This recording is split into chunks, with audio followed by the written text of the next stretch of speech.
സ്വാഗതമേ ശോഭിതനാഭൂ മക്കാറിയോസ്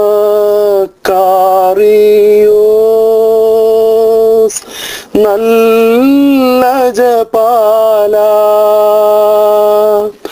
മോഹിച്ചിടും അജസംഘം ദർശനമാദിനും വാഴ്വിനും ഓതുന്നു സ്തോത്രം ഈശന്നങ്ങയ്ക്കായി തവ മോഹനനാമാൽ മോദിക്കുന്നു ആർക്കും ഞങ്ങൾ ഉച്ചസ്വരത്തിൽ വാഴട്ടാബൂൻ മക്കാറിയോസ്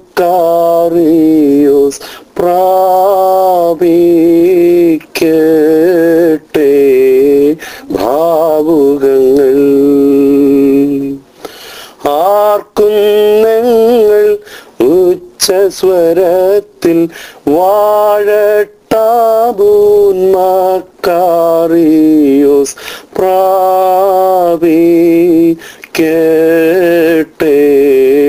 ഭാവുകങ്ങൾ. ഇപ്പോഴാകട്ടെ ഞാൻ നിന്റെ അടുക്കലേക്ക് വരുന്നു. എന്റെ സന്തോഷം അവരിൽ പൂർണ്ണമായിരിക്കാൻ വേണ്ടി ഞാൻ ലോകത്തിൽ വെച്ചുവേ സംസാരിക്കുന്നു. ഞാൻ നിന്റെ വചനം അവർക്ക് കൊടുത്തു. ഞാൻ ലോകസംബന്ധിയല്ലാത്ത പ്രകാരം അവരും ലോകസംബന്ധികളല്ലാത്തതുകൊണ്ട് ലോകത്താൽ അവർ ദ്വേഷിക്കപ്പെട്ടു. നീ ലോകത്തിൽ നിന്ന് അവരെ എടുക്കണമെന്നല്ല, ദുഷ്ടനിൽ നിന്ന് അവരെ കാത്തുകൊള്ളണമെന്നത്രേ ഞാൻ അപേക്ഷിക്കുന്നത്. എന്തെന്നാൽ ഞാൻ ലോകസംബന്ധി അല്ലാത്ത പ്രകാരം അവരും ലോകസംബന്ധികളല്ല. പിതാവേ, നിന്റെ വചനം സത്യമാകുന്നത് കൊണ്ട് നിന്റെ സത്യം മൂലം നീ അവരെ ശുദ്ധീകരിക്കണമേ. നീ എന്നെ ലോകത്തിലേക്ക് അയച്ച പ്രകാരം ഞാനും അവരെ ലോകത്തിലേക്ക് അയക്കുന്നു. അവർ സത്യത്താൽ ശുദ്ധീകരിക്കപ്പെട്ടവരായിരിക്കേണ്ടുന്നതിന് അവർക്ക് വേണ്ടി ഞാൻ എന്നെ തന്നെ ശുദ്ധീകരിക്കുന്നു. ഞാൻ അവർക്ക് വേണ്ടി മാത്രമല്ല, അവരുടെ വചനം മൂലം എന്നിൽ വിശ്വസിക്കുന്നവർക്ക് വേണ്ടിയും കൂടിയാണ് അപേക്ഷിക്കുന്നത്. ആയത് പിതാവേ, നീ എന്നെ അയച്ചു എന്ന് ലോകം വിശ്വസിക്കത്തക്കവണ്ണം അവർ തമ്മിൽ ഒന്നായിരിക്കാനായിട്ട് നീ എന്നിലും ഞാൻ നിന്നിലും ഇരിക്കുന്നത് പോലെ അവരെല്ലാവരും ഒന്നായിരിക്കാൻ വേണ്ടിയാകുന്നു. നാം ഒന്നായിരിക്കുന്ന പ്രകാരം അവരും ഒന്നായിരിക്കാനായിട്ട് നീ എനിക്ക് തന്നിട്ടുള്ള മഹിമയെ ഞാൻ അവർക്ക് കൊടുത്തു. അവർ പരിപൂർണമായി ഒന്നായിരിക്കാനും എന്നെ അയച്ചുവെന്നും നീ എന്നെ സ്നേഹിച്ച പ്രകാരം ഞാൻ അവരെ സ്നേഹിച്ചുവെന്നും ലോകമറിവാനുമായിട്ട് ഞാൻ അവരിലും നീ എന്നിലും ഇരിക്കുന്നു. പിതാവേ, ലോകാരംഭത്തിനു മുമ്പേ തന്നെ നീ എന്നെ സ്നേഹിച്ചത് കൊണ്ട് എനിക്ക് തന്നിട്ടുള്ള സ്വന്തം മഹിമയെ എന്നാൽ എനിക്ക് നൽകപ്പെട്ടിട്ടുള്ളവർ കാണുന്നതിനായിട്ട് ഞാൻ ഇരിക്കുന്നിടത്ത് എന്റെ കൂടെ അവരും ഇരിക്കണമെന്ന് ഞാൻ ആഗ്രഹിക്കുന്നു. നീതിമാനായ പിതാവേ, ലോകം നിന്നെ അറിഞ്ഞില്ല, എന്നാൽ ഞാൻ നിന്നെ അറിഞ്ഞു. നീ എന്നെ അയച്ചുവെന്ന് ഇവരും അറിഞ്ഞു. നീ എന്നിൽ കാണിച്ച സ്നേഹം ഇവരിലിരിക്കാനും ഞാൻ ഇവരിൽ വസിക്കാനുമായിട്ട് നിന്റെ നാമം ഞാൻ ഇവരെ അറിയിച്ചു. ഇനിയും അറിയിക്കുകയും ചെയ്യും.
ജനകനും ജീവന്റെ തലവനും അറിവിനെ കൊടുക്കുന്നവനും കൃപകളുടെ ശ്രീഭണ്ഡാരവും സകല നൽവരങ്ങളുടെയും ഉറവിടവുമാകുന്ന സൈന്യങ്ങളുടെ ദൈവമായ യഹോവ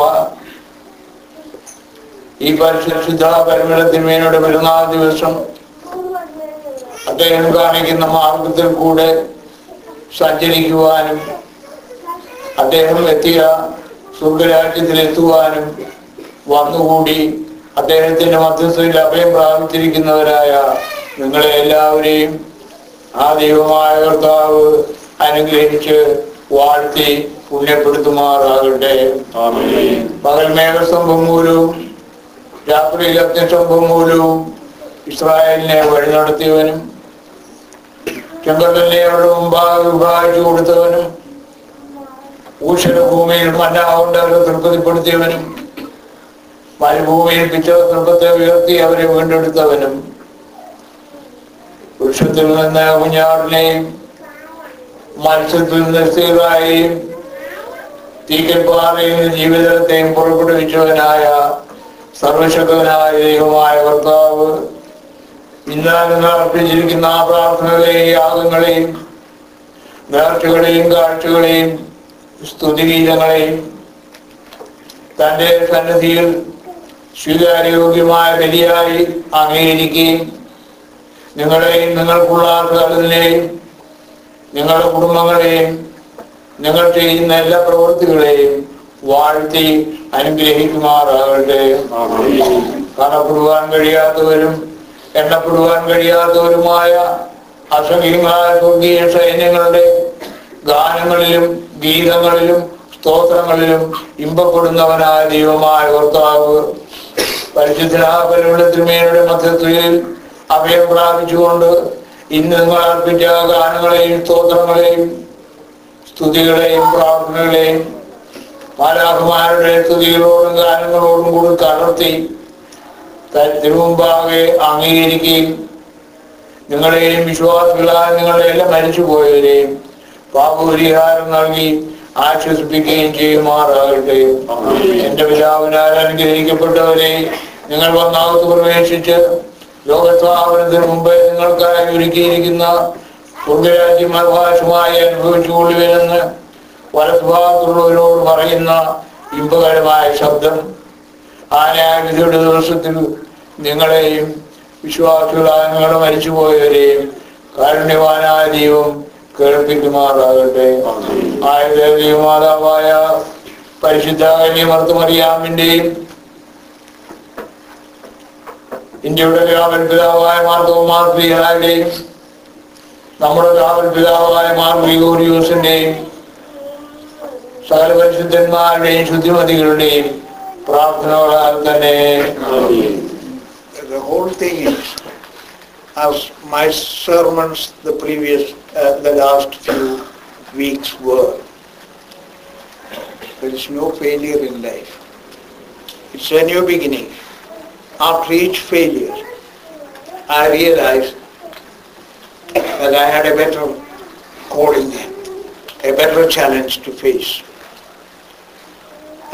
That is where I am now. The hidden God, I used that term several times. The hidden God in all failures and agony. So at every stage in my life, I was able to contribute more when I thought or somebody else thought that I was gone down. Never that happened. So children, there is no failure in life. I agree with you. There are challenges to be met. And that is new challenges God gives. And that is what makes your life, gives your life better shape, better produce. So you are becoming always a better and better and better creature, a creation of God. Once again, God bless you.